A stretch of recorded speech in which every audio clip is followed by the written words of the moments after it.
welcome to The Bald and the Beard. I'm Andrew, aka The Beard, and this is... Well, I'm not sure how to answer that, Andrew. It's normally Tom Luther the Bald, but based on your recent antics in Colorado, you could call me the Bear, I guess. Yes. Well, maybe the Bald Bear? Maybe we can go with that. The Bald Bear sounds good to me. Awesome. Well, thank you for joining us. Today we are continuing our episodes on myth or reality in the CX space. Most of what we've talked about, Tom, has been around a while, right? The ones that we've covered. Initially, when we talked about covering this very current topic related to AI, I was a little concerned that we'd do it and it would be topical and then it would lose its appeal. But then I thought about all of these other ones have been around for so long. The assumption that the myth is naturally going to fix itself is probably overconfident on my part.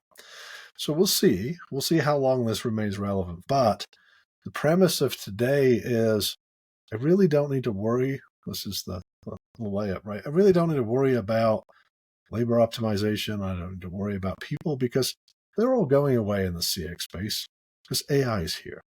AI has come to save us.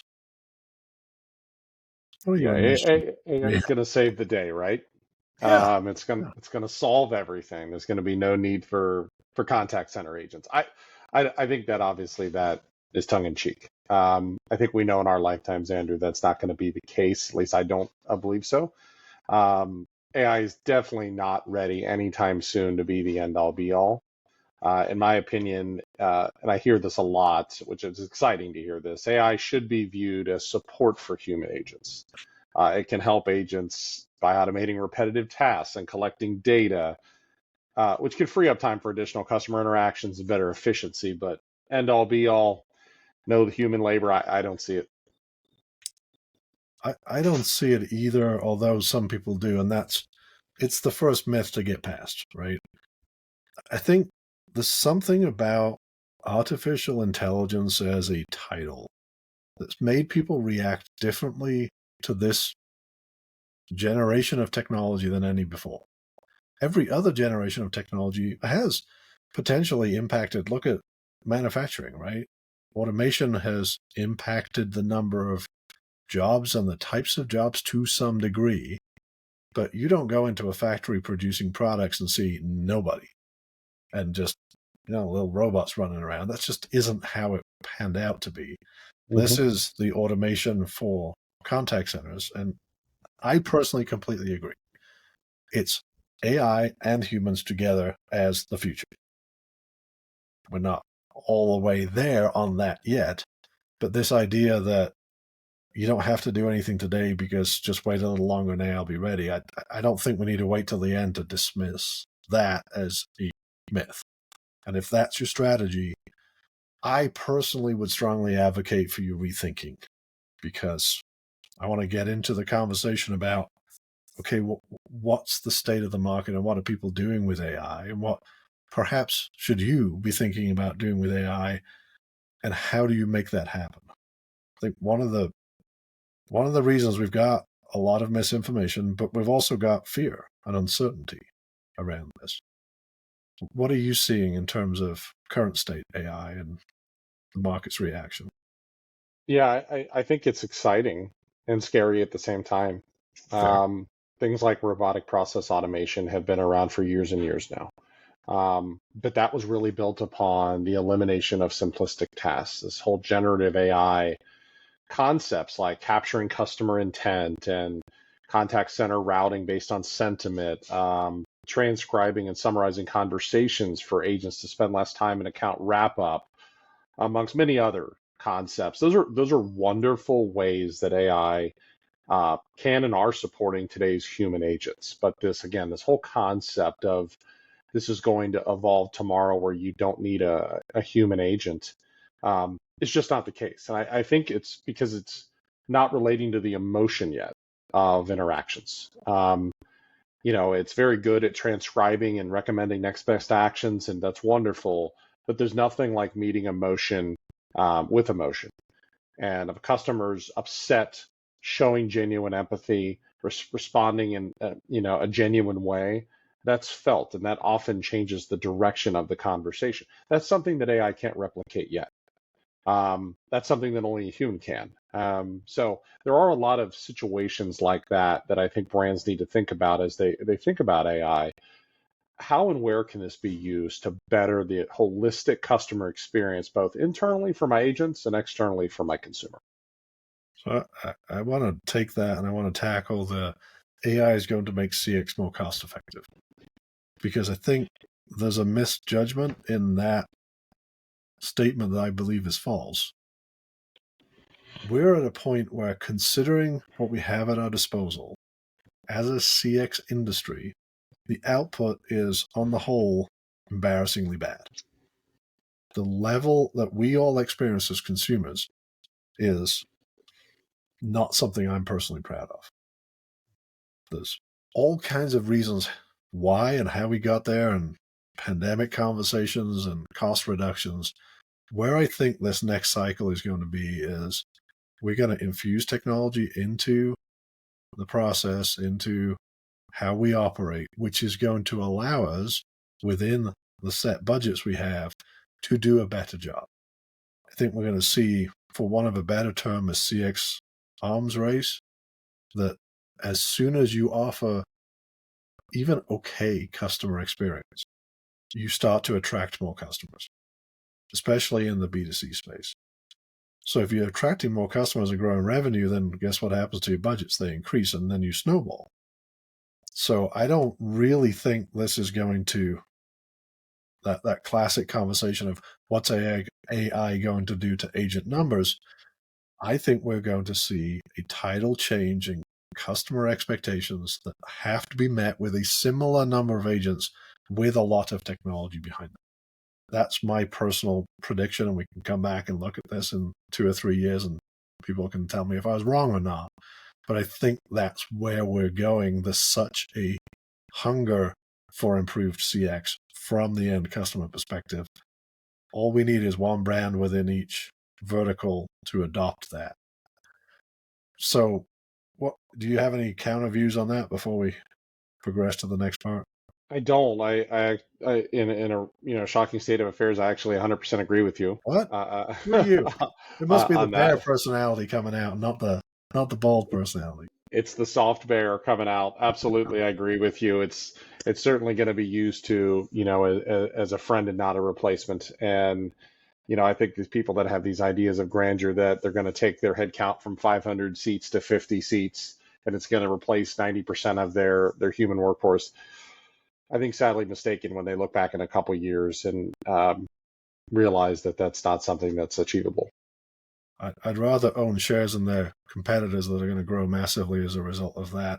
And we saw it, right? If you go back, what was it, 30 years ago when IVRs first came out, and everybody said, oh, it's going to, call deflections early days, right? It's going to reduce the number of agents we need. And it was horribly overdone, and the public's response was not positive to it, and it ended up not being a cost saving, but actually an expense. So I think we need to take some caution from that.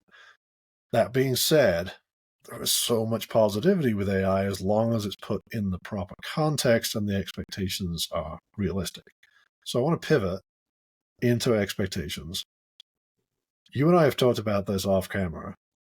There's sort of an expectation with technology that you buy it, you plug it in, you turn it on, and it does what it does, and it's sort of, for one of the heavily used term, plug and play. I'm seeing now AI's flexibility is almost, it's part of the reason why it's harder for brands to adopt. Because it's not, it does this or this, configure it to do either. It's that it does a huge long list of potential things. You, as the brand, the purchaser of the technology, need to work out what your use case is and then mold it to that. So that, right, it's exciting. Now it can do exactly what I want, but you have to know exactly what you want, and then you have to get it to do that. And there's a lot of effort and work and, frankly, expense that need to be put in at the start to get the outcomes that you want, and not find yourself as another news story about an AI deployment gone bad in the CX space. Yeah, absolutely. I think in years of consulting, the number one question I always heard from the CFO is, um, what is the return on investment and by when? That's always a scary question for someone in the room to answer. And I think it rings true for this conversation. It can be, the payback to the business can be exceedingly slow. And you and I can't go up 5 seconds on our LinkedIn feed right now without hearing about AI. It's in a constant state of evolution. Keeping up with the advancements requires significant investments in upgrades. These upgrades come with a cost. The costs associated with acquiring cutting edge hardware, software, the integration to our call center systems, it can be massive and substantial. With that comes additional human labor costs. In my opinion, the cost of developing and training AI models can take years and millions of dollars. Millions of dollars. It involves not only the initial creation of the AI algorithm, but the continuous training with large data sets to improve the accuracy. So the costs here are not just the tech, but also the skilled labor that's required to design, develop, and train these models. And this is an intensive development process, and it's a significant contributor to the high cost presently associated with AI. So net, the cost to maintain and grow AI in your organization are much more costly than the human agent. And thus, the payback of the agent replacement automation can be slow and arduous for businesses that think it's going to be a quick win for the business. So we talk to a lot of people that are very tech savvy. We also talk to a lot of executives that might not be from that background. The way that I describe this scenario is there's a lot of similarities between AI and humans in terms of how they need to be structured and how they need to be trained and how they need to be monitored on an ongoing basis. The idea that the technology is just going to figure it out and then be good and there's no ongoing expense related to training and keeping it on track are inherently false. So my probably less than kind comparison is AI is really smart. Like top grades, just got out of college, flew through every class, but socially inept.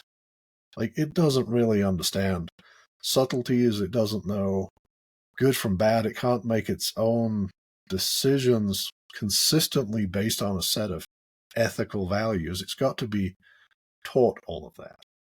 So while it's not going to quit and go work for your competitor like a human might, it's got a bunch of other issues that make it risky. The complication of taking a large language model and making it work in your use case in a CX environment, there are solutions out there that have done some of that lift. We're not talking about buying a large language model and starting from scratch. I don't think I'd advise that for many brands, if any. So productized from a company that have fed it a CX diet and got it, I don't know, 75, maybe 80 on a good day, % of the way there. That last 20, 25% is still significant. And what it requires is a clean diet of good interactions that you want to feed it to have it learn the right behaviors. That's that big lift that you talk about. That's that big initial expense. So we've been, I don't know, I feel like we've been kind of negative. Like, I want to be clear with everybody. We're excited about this. It's just, let's not let the excitement shroud our judgment and cover up the fact that there's some work to be done here. The good news is there's a solution to this. Let me start it and then I'll let you finish it. So, Right. What I've seen, if we go back maybe a year ago, people who had responsibility for CX in a brand would do what they could with technology to get to a certain point, and usually the objectives are better performance for less money, right? Some combination of that, which went first and what the priorities were would vary by client, but always, I want to spend less, I want to get more. Shocker. But that was the edict. We were seeing companies introduce some call avoidance measures, maybe some chatbots, do a few things, and then they would land with a company like Outsource Consultants saying, okay, we've done that. How do we then optimize our labor? And we would do our bit, and then they would get a certain further distance down the road. Was it about a year ago? I think it was, that we figured out, we're almost there. We have the two components of the solution, but they should not be considered in isolation, and that order is inherently problematic. All right, I said I'll let you finish, so I'll let you finish. Yeah, no, I mean, everything you just said, I agree with again. So that's two for two today. And I want to second what you said. I mean, we're super high on technology. For Couldn't sure. be more excited about the way it will continue to support Dream CX. And I mean, to your point, that's some of the thoughts that we talk about at Outsource Consultants are um, right in front of every business every day. I mean, we look at this in a three-step process, to your point. It's, first is budget creation through labor optimization. Every brand that we talk with, and we talked about this in prior episodes, is having a human capital issue right now. It's in the US right now, it's particularly unreliable. And brands continue this vicious cycle of hiring, training, firing, and everybody in the organization is frustrated. Budgets are out of whack, P&Ls are in the red, and they continue to try to solve this. Well, we have a solution right in front of us, and it's outsourcing to more reliable partners. And so our first step as we think about this is budget creation through labor optimization, as I shared, and using the savings, depending on onshore, nearshore, offshore, using the savings associated with outsourcing your labor creates a clear and tangible month over month savings or budget. So that's kind of step one, is we're creating a healthier circumstance for you. We're creating a pool of cash. The second is around, okay, where do we invest in technology? Well, getting back to some of the theming today, brands are unsure. They're nervous to try AI and or dive into the unknown with technology. They've seen it work. They've seen a lot fail over the years. And this provides, in my opinion, a chance for outsourcers to become a leader, stand up, show them, they're willing to step up. They've invested in technology. They can offer things like simple things like a self-service for non-voice. Our virtual agents will also continue to offer them maybe a lower cost solution than the human labor if they outsource. So again, further savings. And lastly, and most important, I think taking the savings that you've created for your customer and reinvest that in further cutting edge CX technology. So you've earned their trust. You've stepped up and showed them we're willing to try new things. We're investing in your brand. That's been successful. Now we're going to continue to do more things that will continue to take us from vendor to strategic partner in the eyes of the brand. That's what a strategic partner does. That takes your business to the next level, and brands will be more comfortable handing their entire CX practice off to a trusted strategic outsourced partner. Those three steps, in essence, to me, lead to an ideal dream CX path for a lot of brands. So there's a variant in that. I want to go back to what you said earlier, which is when you go to the CFO and you ask for a budget, you get, okay, if I give you this, what do I get back in return? The ROI, and by when? And inherently, the by when is the frightening part with AI, because the use case is probably not totally clear, at least not specific to your business, and then how long it's going to take to get data set clean, et cetera, et cetera. For those that are open to outsourcing, but don't yet feel comfortable saying, you're my CX partner, everything CX is on the outsourcer, there is an interim. So that would be do the labor optimization as you described as phase one, then bring those savings and acquire technologies using that budget. And the reason that budget's so important is it does not have the ROI strings attached to it. Nobody's saying by August 31st, we need to have X happen. Because that's, in my experience, has been where the failures have come. It's when people have not done a thorough job of vetting the technology internally and making sure it's good and making sure the data set's clean, and they roll it out because somebody said they had to, and that's when the news articles start to happen because things go bad. So take labor optimization savings, no strings attached budget, invest in technology, figure it out, roll it out when it's ready. Then you can come back to the outsourcer for that higher end experience in the latter phases. So you can do it completely outsourced, or you can do it with the technology happening in-house, depending on where you're at. You can do a combination of those two. But either way, I think the critical learning that we've had over the last year is the creation of a real hard dollar budget at the start of this makes the world of difference. Absolutely. Instead of little incremental costs. And that usually works best in most cases with outsourcing being the first phase to create the budget for everything else. Of course, we're talking in generalities, and every client situation and barriers and timelines are different, but I think it's been a consistent thing, and it's not. I know there's going to be skeptics watching this that say, well, you two work for a company that does outsourcing advisory, so of course you're going to want to do outsourcing first. I don't even feel like that's the reason.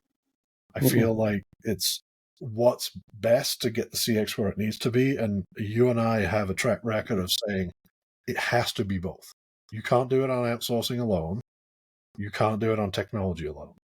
Right. All we're saying here is who acquires the technology, whether it's the brand or the outsourcer, is flexible, but it's the combination of skilled labor and technology that solves the CX problem. All right. I think we covered what I had on my agenda. What about you? Anything else to close us off? No, I think just one last thought would be the customer has to be willing to make changes too.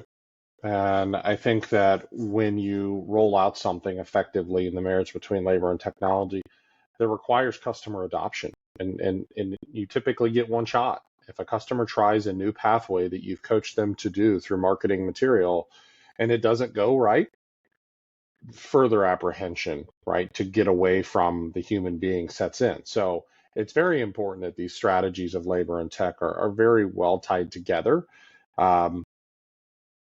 Because again, you're not going to ever see the savings associated if you don't, if you don't deliver a world-class CX experience that you mentioned earlier.